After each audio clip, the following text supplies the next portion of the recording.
ಈಗ Modi petrol diesel price hike ಆದ್ಮೇಲೆ ಈ ಇಂಧನ ಬಿಕ್ಕಟ್ಟು ಬಗೆಹರಿದೆ ಅಂದ್ರೆ ನಾವು 10 ವರ್ಷ ಹಿಂದಕ್ಕೆ ಹೋಗ್ತೀವಿ, ಬಡತನ ಮತ್ತೆ ಜಾಸ್ತಿ ಆಗುತ್ತೆ, ಈ ತರದ ಒಂದು ಎಚ್ಚರಿಕೆಗಳನ್ನು ಕೊಡ್ತಾ ಇದ್ದಾರೆ. ಅಂದ್ರೆ ಜನ ಇವ್ರನ್ನ 3ನೇ ಟರ್ಮ್ ಆಯ್ಕೆ ಮಾಡಿದ್ರು ಕೂಡ ಆಡಳಿತ ನಡೆಸುವುದು ಎಷ್ಟು ನಿರ್ಲಕ್ಷ್ಯ ವಹಿಸಿದ್ದಾರೆ ಈ ಬೆಳವಣಿಗೆಗಳನ್ನ. ಅವರ ಹೇಳಿಕೆ ಏನು, ಮಾನ್ಯ ಪ್ರಧಾನಮಂತ್ರಿಗಳು ವಿದೇಶದಲ್ಲಿ ಹೋಗಿ ಏನು ಎಚ್ಚರಿಕೆ ವಹಿಸಲಿಲ್ಲ ಅಂತ ಅಂದರೆ ನಾವು ಬಡತನದ ದವಡೆಗೆ ತಲುಪಬೇಕಾಗುತ್ತೆ ಅಂತಕ್ಕಂಥ ಒಂದು ಸಂದೇಶ ವಿದೇಶದಲ್ಲಿ ಕೊಟ್ಟಿದ್ದಾರೆ. ಅದು ಬಹಳ ವಿಷಾದವಾದಂಥ ಸಂಗತಿ. ಬಹುಶಃ ಅವರು ಆ ದೇಶಕ್ಕೆ ಸಂಬಂಧಪಟ್ಟಂತೆ ಹೇಳಿದ್ರ, ಭಾರತೀಯರಿಗೆ ಸಂಬಂಧಪಟ್ಟಂತೆ ಹೇಳಿದ್ರ ಅನ್ನೋದು ಇವತ್ತು ಮುಖ್ಯವಾಗಿ ನಾವು ಚರ್ಚೆಯನ್ನು ಮಾಡಬೇಕಾಗಿದೆ. ಇವತ್ತು ಈ ದೇಶ ಪ್ರಧಾನಮಂತ್ರಿಗಳು 12 ವರ್ಷ ಅಧಿಕಾರವನ್ನು ವಹಿಸಿದ್ದಾರೆ.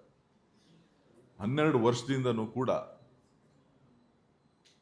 ಹಿಂದಿನ ದರಗಳಿಗೆ ಹೋಲಿಕೆ ಮಾಡಿದಾಗ ಹೆಚ್ಚುವರಿಯಾಗಿ ಸುಮಾರು 45 ಲಕ್ಷ ಕೋಟಿ ಹಣವನ್ನು ಪೆಟ್ರೋಲ್ ಮತ್ತು ಡೀಸೆಲ್ ಗ್ಯಾಸ್ನಲ್ಲಿ ಇವರು ಪಡೆದಿದ್ದಾರೆ. ಈ ಪಡೆದಿರುವಂಥ ಸಂದರ್ಭದಲ್ಲಿ ಇವರು ಕೆಲವರಿಗೆ ಬೆಂಬಲವನ್ನು, ಸಪೋರ್ಟನ್ನು ಕೊಡಬೇಕು, ಯಾರೋ ಒಂದು 2-3 ಕಂಪನಿಗಳಿಗೆ ರಕ್ಷಣೆ ಕೊಡಬೇಕು ಅನ್ನೋ ದೃಷ್ಟಿನಲ್ಲಿ ಜನರಿಗೆ ಪ್ರತಿಯೊಂದು ಹಂತದಲ್ಲೂ ಕೂಡ ಹೊರೆಯನ್ನು ಹಾಕಿ ಇವತ್ತು ಏಕಾಏಕಿ ಜನರು ಎಚ್ಚೆತ್ತುಕೊಳ್ಳಿಲ್ಲ ಅಂತ ಅಂದರೆ ನೀವು ಬಡತನದ ದವಡೆಗೆ ತಲುಪ್ತೀರಿ ಅಂತಕ್ಕಂಥ ಏನು ಸಂದೇಶ ಕೊಡ್ತಾ ಇದ್ದಾರೆ. ಬಹುಶಃ ಇದಕ್ಕೆ ನಾವೆಲ್ಲರೂ ಕೂಡ ತಲೆ ತಗ್ಸುವಂಥ ವಿಚಾರ. ಈ ದೇಶದ ಜನರ ಕ್ಷಮೆಯನ್ನು ಯಾಚನೆ ಮಾಡಬೇಕು ಪ್ರಧಾನಮಂತ್ರಿಗಳು.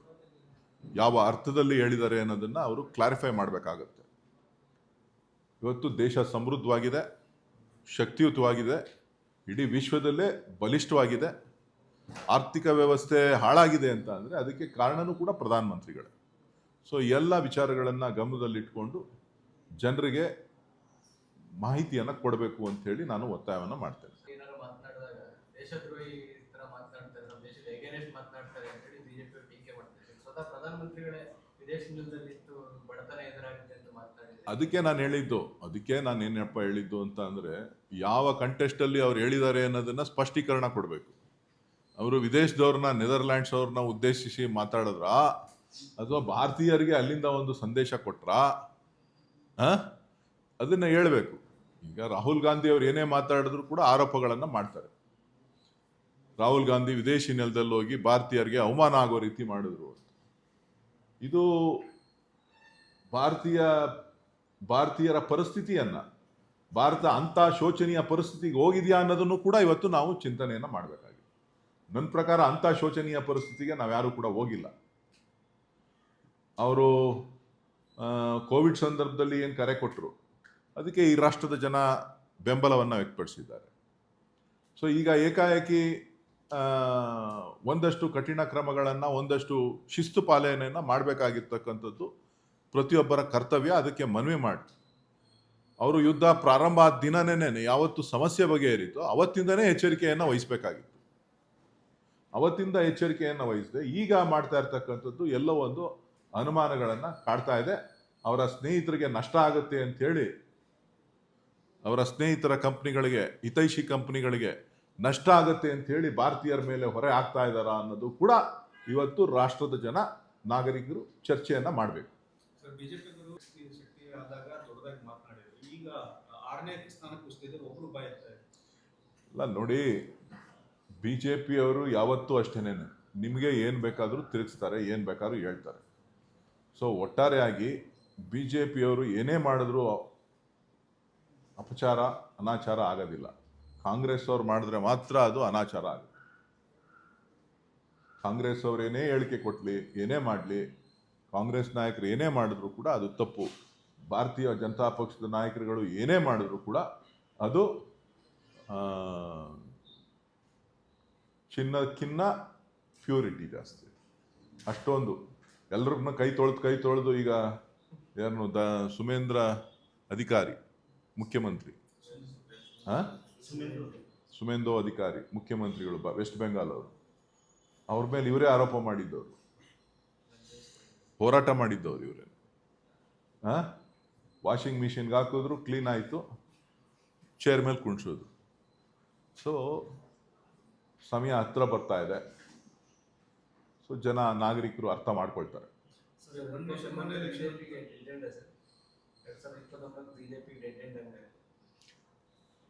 ಜನಕ್ಕಿನ್ನ ಟೈಮ್ ಇದೆ, ಇನ್ನ 4 ವರ್ಷ ಇದೆ, ಕಾದ್ ನೋಡೋಣ. ಒನ್ ನೇಷನ್ ಒನ್ ಎಲೆಕ್ಷನ್ ಅಂತ ಜಾರಿ ಮಾಡ್ಕೊಂಡಿದ್ದಾರೆ ಸರ್. ಈಗಾಗಲೇ ಅಭಿಪ್ರಾಯ ತಗೊಂಡಿದ್ದಾರೆ ಸರ್. ಸರ್ಕಾರ ಶಿವಕುಮಾರ್ ಅವರು ತೀವ್ರವಾಗಿ ವಿರೋಧಿಸಿದ್ದಾರೆ. ಕಾಂಗ್ರೆಸ್ ಪಕ್ಷದ ನಿಲುವೇನು, ಸಾರ್ವಜನಿಕರಿಗೆ ಕ್ಲಾರಿಟಿ ಕೊಡಬೇಕು. ಒನ್ ನೇಷನ್ ಒನ್ ಎಲೆಕ್ಷನ್ ಮಾಡಬೇಕು ಅಂತ ಅಂದಾಗ ವಿವಿಧ ರಾಜ್ಯಗಳಲ್ಲಿ ವಿವಿಧ ಸಮಯಕ್ಕೆ ಚುನಾವಣೆಗಳು ನಡೀತಾ ಇದೆ. ಅದರ ಪರಿಸ್ಥಿತಿಗಳೇನು, ಯಾವ ರೀತಿ ಅವರು ಆಡಳಿತವನ್ನು ನ್ಯಾಯ ಕೊಡ್ತಾರೆ ಅನ್ನೋದನ್ನು ಸ್ಪಷ್ಟೀಕರಣ ಕೊಡಬೇಕು. ಒನ್ನೇ ನೇಷನ್ ಒನ್ ಎಲೆಕ್ಷನ್ ಅಂತಕ್ಕಂಥದ್ದು ಸುಲಭದ ಮಾತು. ಪ್ರಜಾಪ್ರಭುತ್ವದಲ್ಲಿ ಆಯ್ಕೆಯಾದಂಥ ಸರ್ಕಾರಗಳು ಏನು ಮಾಡಬೇಕು ಅನ್ನೋದನ್ನು ಅವರು ಸ್ಪಷ್ಟೀಕರಣ ಕೊಡ್ತು ಅಂತ ಅಂದರೆ ಒಂದು ಹಂತಕ್ಕೆ ಬರುತ್ತೆ. ಮುಂದಿನ ವರ್ಷ ನಡೀತಕ್ಕಂಥ ಕೆಲವು ರಾಜ್ಯಗಳ ಚುನಾವಣೆಗಳು, ಅದ್ರ ಬಗ್ಗೆ ಯಾವ ದೃಷ್ಟಿಕೋನದಲ್ಲೂ ಕೂಡ ವಿಚಾರ ಆಗಿಲ್ಲ ಅನ್ನೋದು. ಅಲ್ಲ, ಅದು ಲಾರ್ಜರ್ ಇಂಟ್ರೆಸ್ಟಲ್ಲಿ ಚರ್ಚೆಗಳಾಗತ್ತೆ. ಈಗ ಅವರು legislature party, parliamentary party committee ಬಂದು ಕೆಲವು ಮಾಹಿತಿಯನ್ನು, ಎಲ್ಲರ ಅಭಿಪ್ರಾಯವನ್ನು ಸಂಗ್ರಹಣೆ ಮಾಡಿದ್ದಾರೆ. ಅದು ಲೋಕಸಭೆಯಲ್ಲೂ ಕೂಡ ಚರ್ಚೆ ಆಗುತ್ತೆ. ಲೋಕಸಭೆ ರಾಜ್ಯಸಭೆಯಲ್ಲಿ ಏನಾಗುತ್ತೆ ಅನ್ನೋದನ್ನು ಕಾದು ನೋಡೋಣ. ರಾಜಕೀಯ ಅಜೆಂಡಾ ಏನಾದರೂ ಇದೆಯಾ? ಅಲ್ಲ, ರಾಜಕೀಯ ಅಜೆಂಡಾ ಅಲ್ಲ, ಒಂದೇ ಸಾರಿ ಇಡೀ ದೇಶದಲ್ಲಿ ವ್ಯವಸ್ಥೆಯನ್ನು ಬುಡಮೇಲು ಮಾಡ್ತಕ್ಕಂಥ ಒಂದು ಪ್ರಯತ್ನ. ದಂಡಯಾತ್ರೆ ವರ್ಷಕ್ಕೊಂದ್ಸಾರಿ ಹೋಗೋ ಬದಲು 5 ವರ್ಷಕ್ಕೆ ಒಂದೇ ಸಾರಿ ದಂಡಯಾತ್ರೆ ಮಾಡ್ಬಿಟ್ಟು ಎಲ್ಲರನ್ನೂ ಮುಗಿಸ್ಬಿಡೋಣ ಅಂತ.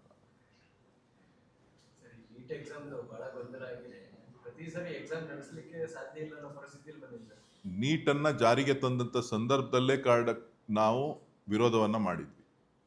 ಅದರಲ್ಲೂ ಕೂಡ ಕರ್ನಾಟಕದ ಕನ್ನಡಿಗರಿಗಾಗುವಂಥ ಅನ್ಯಾಯದ ಬಗ್ಗೆ ಕೂಡ ನಾನು ಮಾತನಾಡಿದ್ದೆ. ಕರ್ನಾಟಕದ ಕನ್ನಡಿಗರ ವಿದ್ಯಾರ್ಥಿಗಳಿಗೆ ಯಾವ ರೀತಿಯಾಗಿ ಸೀಟ್ನಲ್ಲಿ ಸಮಸ್ಯೆಗಳಾಗ್ತದೆ ಅಂತೇಳಿ ಇವತ್ತು ನೀಟನ್ನು ಜಾರಿಗೆ ತಂದು ಇಡೀ ದೇಶದಲ್ಲಿ ನಡೀತಾ ಇರ್ತಕ್ಕಂಥ ಒಂದು ದೊಡ್ಡ ಹಗರಣ ಇವತ್ತು ಬೆಳಕಿಗೆ ಬಂದಿದೆ. ಇಷ್ಟು ವರ್ಷ ನಡೆದಿರ್ತಕ್ಕಂಥದ್ದು ಕೂಡ ಯಾವ ರೀತಿ ನಡೆದಿದೆ ಅನ್ನತಕ್ಕಂಥದ್ದು ಕೂಡ ತನಿಖೆ ಆಗಬೇಕಾಗತ್ತೆ. ನಡೀತಾ ಇದೆ. SIR ತಡೆಯಕ್ಕಾಗ್ತದ?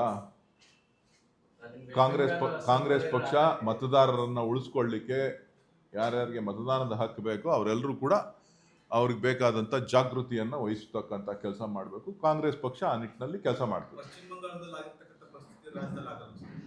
ನಾವು ನಮ್ಮ ಮತದಾರರಿಗೆ, ನಮ್ಮ ಪಕ್ಷದ ಕಾರ್ಯಕರ್ತರಿಗೆ ನಾವು ಕರೆಯನ್ನು ಕೊಡ್ತಾ ಇದ್ದೇವೆ. ಎಲ್ಲ ಕಡೆ ನಾವು ಸಭೆಗಳನ್ನು ಮಾಡ್ತಾ ಇದ್ದೇವೆ, ಮಾಹಿತಿಯನ್ನು ಕೊಡ್ತಾ ಇದ್ದೇವೆ, ಯಾವ ರೀತಿ ನಾವು ಎಚ್ಚರಿಕೆಯನ್ನು ವಹಿಸಬೇಕು ಅಂತಕ್ಕಂಥದ್ದನ್ನು ತಿಳಿಸ್ತಾ ಇದ್ದೇವೆ. ಬಹುಶಃ ಆ ಥರ ಆಗದೇ ಇದ್ದಂಥ ಪ್ರಯತ್ನ ಮಾಡ್ತೀವಿ. ಇನ್ನು ಮಿಟ್ಟಿದ್ದು ಚುನಾವಣಾ ಆಯೋಗ ಅವ್ರ ಕೈಯಲ್ಲೇ ಇದೆ, ಏನು ಮಾಡ್ತಾರೋ ಗೊತ್ತಿಲ್ಲ. ರಾಜ್ಯ ಸರ್ಕಾರಕ್ಕೆ 23 ವರ್ಷ ಆಯ್ತು ಸರ್. ಸಾಕಷ್ಟು ಭರವಸೆಗಳು ಕೊಟ್ಟಿದ್ವಿ, ಇನ್ನೂ ಒಂದಷ್ಟು ಬಹುತೇಕ ಈಡೇರಿಲ್ಲ ಅನ್ನೋದು. ಪಂಚ ಗ್ಯಾರಂಟಿಗಳನ್ನ ಅಲ್ಲ, ಮುಖ್ಯಮಂತ್ರಿಗಳು ಸಮರ್ಥರಿದ್ದಾರೆ, ಅವರು ಈಡೇರಿಸ್ತಾರೆ. ಎಲ್ಲ ಗ್ಯಾರಂಟಿಗಳು ಏನೇನು ಕೊಟ್ಟಿದ್ರು ಭರವಸೆಗಳು ಎಲ್ಲವನ್ನೂ ಈಡೇರಿಸುವಂಥ ಶಕ್ತಿ, ಅಗಾಧ ಅನುಭವ ಇದೆ ಅವರಿಗೆ. ಆರ್ಥಿಕ ಸಚಿವರಾಗಿ ಸುಮಾರು 18-17 ಬಜೆಟ್ ಮಂಡನೆ ಮಾಡಿದ್ದಾರೆ. ಮುಖ್ಯಮಂತ್ರಿಗಳಾಗಿ 8 ವರ್ಷ ಪೂರೈಸ್ತಾ ಇದ್ದಾರೆ. ವಿರೋಧ ಪಕ್ಷದಲ್ಲಿ ಕೆಲಸ ಮಾಡಿದ್ದಾರೆ. ಸೊ ಹಾಗಾಗಿ ಎಲ್ಲ ಭರವಸೆಗಳನ್ನು ಈಡೇರಿಸುವಂಥ ವಿಶ್ವಾಸ ನಮಗಿದೆ. ಒಂದು ತಿಂಗಳಲ್ಲಿ ಉಪಯೋಗ ಮಾಡ್ಬೋದು ಮುಖ್ಯಮಂತ್ರಿಗಳು ಮನಸ್ಸು ಮಾಡಿದ್ರು.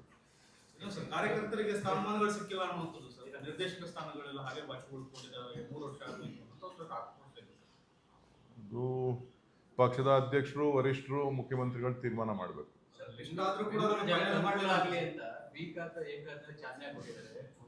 ಅಭಿಯಾನ ಕೂಡ ಆಗ್ತಾ ಇದೆ. ಈ ನಡುವೆ ಕುಮಾರಸ್ವಾಮಿ ಅವರು ಬಂದು ಪ್ರೆಸ್ ಮೀಟ್ ಮಾಡಿ ಇದು ದುಡ್ಡೊಡೆಯ ಸ್ಕೀಮ್ ಅಂತ ಹೇಳಿ ದಾರಿ ತಪ್ಪಿಸುವಂತ ಉದ್ದೇಶ ಯೋಜನೆ ಸಕ್ಸಸ್ ಆಗಬಾರ್ದು ಅನ್ನೋ ಕಾರಣಕ್ಕೂ ನಾವು ಮಾಡ್ತೀವಿ ಅನ್ನೋದು. ನೋಡ್ರಿ, ರೆವಿನ್ಯೂ ಸೈಟ್ಗಳ ಹಾವಳಿ ಸುಮಾರು 25-30 ವರ್ಷಗಳಿಂದ ನಡ್ಕೊಂಡು ಬಂದಿದೆ. ಇಂದಿನ ಯಾವುದೇ ಸರ್ಕಾರಗಳು, ಕಾಂಗ್ರೆಸ್ ಇರ್ಬೋದು, ಬಿಜೆಪಿ ಇರ್ಬೋದು, ಜನತಾದಳ ಇರ್ಬೋದು, ಜನತಾ ಪಕ್ಷ ಇರ್ಬೋದು, ಯಾವುದೇ ಪಕ್ಷಗಳು ಅದನ್ನು ತಡಿಲಿಕ್ಕಾಗಲಿ ಅಥವಾ ಅದನ್ನು ಯಾವ ರೀತಿ ಸರಿಪಡಿಸ್ಬೇಕು ಅನ್ನೋದನ್ನಾಗಲಿ ಯಾವತ್ತೂ ಕೂಡ ಚಿಂತನೆಯನ್ನು ಮಾಡಿಲ್ಲ. ಅವರು ಚಿಂತನೆಯನ್ನು ಮಾಡಿತ್ತು ಅಂತ ಅಂದರೆ ಈ ಥರದ ಸಮಸ್ಯೆಗಳು ಇಷ್ಟೊಂದು ವ್ಯಾಪಕವಾಗಿ ಇದು ಹರಡ್ತಾ ಇರಲಿಲ್ಲ.